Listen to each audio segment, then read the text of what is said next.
അഥവാ നിർമ്മിത ബുദ്ധിയുമായി ബന്ധപ്പെട്ട് ഇപ്പോൾ നിരവധി കാര്യങ്ങളാണ് പുറത്തു വരുന്നത്. പലപ്പോഴും ചിലർക്ക് വിമർശിക്കാറുണ്ട് സംവിധാനം മോശമായ കാര്യങ്ങൾക്ക് വേണ്ടിയായിരിക്കും ഇനിയുള്ള കാലങ്ങൾ ഉപയോഗിക്കപ്പെടുക എന്ന്. എന്നാൽ നമ്മൾ മനസ്സിലാക്കേണ്ടുന്ന ഒരു കാര്യം, ആരോഗ്യരംഗം പോലെയുള്ള ചില മേഖലകളിലൊക്കെ തന്നെ ഇതിന്റെ പ്രയോജനം ഏറെ വർദ്ധിക്കുമെന്നാണ്.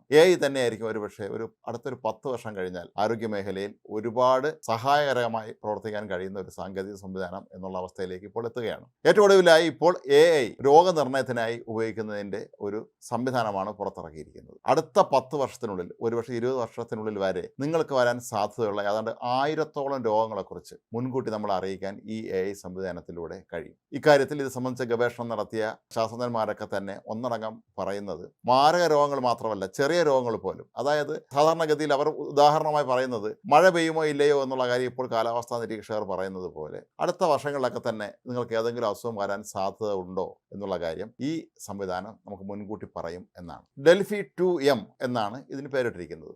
ആയിരക്കണക്കിന് രോഗികളുടെ ഡാറ്റ പരിശോധിച്ച് അവയിൽ ഗവേഷണം നടത്തിയതിന് ശേഷമാണ് ഈ ഡെൽഫി 2M എന്നുള്ള ഈ ഒരു സംവിധാനം ഇപ്പോൾ പുറത്തു വന്നിരിക്കുന്നത്. നിങ്ങൾ രോഗവുമായി ചെല്ലുമ്പോൾ ഈ സംവിധാനം ഉപയോഗിക്കുകയാണെങ്കിൽ കൃത്യമായി നിങ്ങൾ നേരത്തെ പൊണ്ണത്തലയുള്ള ആളായിരുന്നോ, നിങ്ങൾ മദ്യപിക്കുന്ന ആളായിരുന്നോ, പുകവലിക്കുന്ന ആളായിരുന്നോ തുടങ്ങിയ മുഴുവൻ കാര്യങ്ങളും ഈ സംവിധാനം നമുക്ക് പറഞ്ഞു തരും. മാത്രവുമല്ല, ഭാവിയിൽ നമ്മൾ സ്വീകരിക്കേണ്ട മുൻകരുതലുകൾ എന്തൊക്കെയാണ് എന്നുള്ള കാര്യവും ഈ സംവിധാനത്തിലൂടെ നമുക്ക് ലഭിക്കാൻ കഴിയും.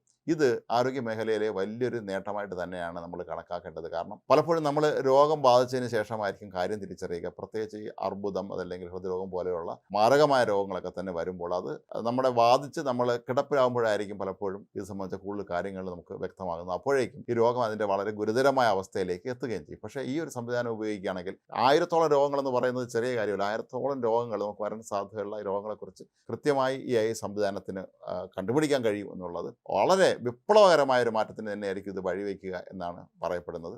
UK ബയോബാങ്കിലെയും ഡാനിഷ് ദേശീയ രോഗ രജിസ്ട്രിയിലെയും രോഗികളുടെ ഡാറ്റയാണ് ഈ സംവിധാനം പരിശോധിച്ചത്. ഓരോ വ്യക്തികളുടെയും അവരുടെ മുൻകാല രോഗ ചരിത്രത്തെ കൂടി ആശ്രയിച്ചായിരിക്കും ഈ പഠനം മുന്നോട്ട് പോവുക.